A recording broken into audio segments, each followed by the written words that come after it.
How many of you read the book of Job and just totally blown away, and find it hard to fathom why God will allow Satan to torture and inflict pain and sufferings to Job so much, and his own family too? And it is beyond comprehension, the mysteries of God. Job lost all his cattle, sheep, and cow, and the house, and lost his children. All his 7 children died through no fault of his, but because of the incitement of Satan. Because Satan challenged God. If God has blessed, if God has stopped blessing Job, and see if he will continue to fear God and serve God. So God took on the challenge and gave him the permission, gave Satan the permission to inflict pain and sufferings on Job and his family.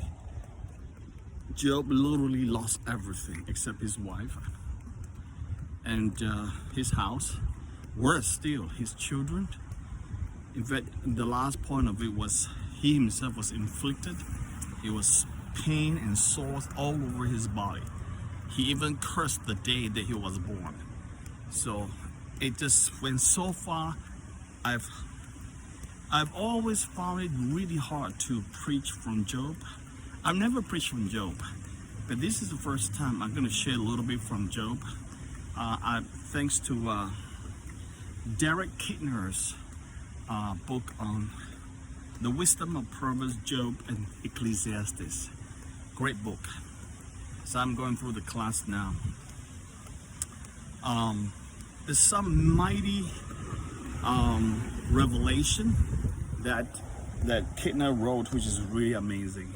Kidner quoted Rowley saying that we may pause to note that the cause of Job's suffering was more than the Satan's insinuation against him. You know, it's not so much Satan's insinuation or incitement or accusation against Job. Actually, Satan is insinuating against Job, that's for sure, but not only Job. Raleigh has said it beautifully and very insightfully. You know, Raleigh wrote, Kidner quote him, said, Job was suffering to vindicate more than himself. That is absolutely so true. You know that the sufferings of Job is a tussle. I'm telling you, it's a tussle. It's a challenge between two supreme powers. Okay? And Job was vindicating God's trust in him. That's it. The main challenge is Job was vindicating God's trust in him. Not so much who Job is. Not so much Job as a righteous man or whatnot. Right? Job was not so much abandoned by God as supremely honored by God. Wow. When I first read that, I couldn't figure out what on earth is he talking about? Supremely honored by God to go through such sufferings? Now, if you think about it, he's right. Because God chose the best to challenge Satan. And Job was chosen.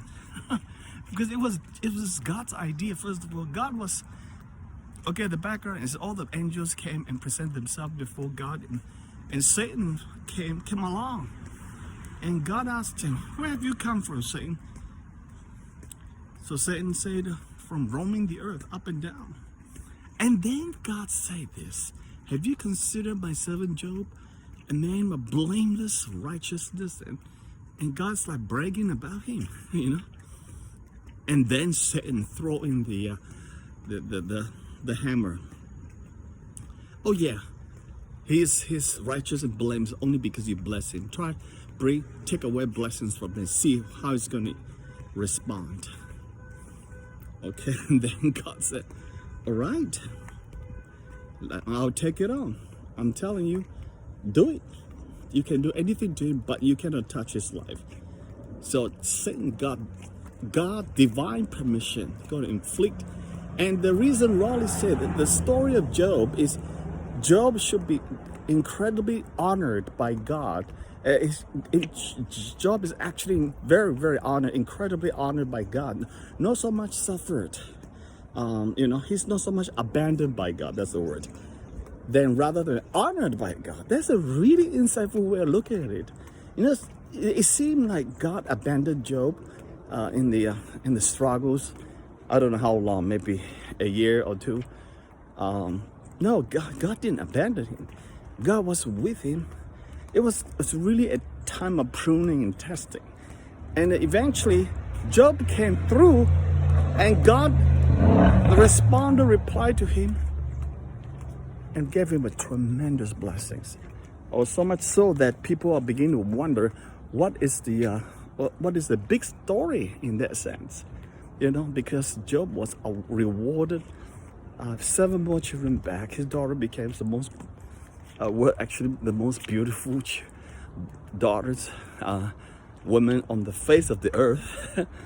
And Job riches like double his sheep and gold and everything else. And God blessed him tremendously. Restore everything back and double and more than double. So what is the moral of the story? First, Job was not so much abandoned by God. It's more like he was supremely honored by God. He was chosen by God. My professor, Dr. Mark Furtado, said correctly. He believes that Job is the strongest case of foreshadowing at Christ. Job is actually the strongest type of Christ in the Old Testament, because Jesus was called to suffer to save the world, to overcome Satan. Job was chosen by God to overcome Satan in the tussle and test of the genuineness. Does God actually have people on earth to love, to serve God and fear God because they love God, not just for the blessings? Wow, this is huge, because Job was actually a man chosen by God to suffer in the battle, in an epic battle, to show the world, to show Satan and the world that there are people who love God for who he is, not because of what God can give him. That this really applies to us. I believe that loving God for who he is and what God does for us is all in the package deal. Because what God does is who he is. You can't separate the two. There's no way you can separate the two. They go hand in hand. It's just beautiful, fantastic. Okay, so this is a little bit of synopsis, revelation from Derek Kidner's book on the book of Job. Incredible. Just that encourage you that, and then I will continue session number 2 and more details from Kidner's book on this. Amen.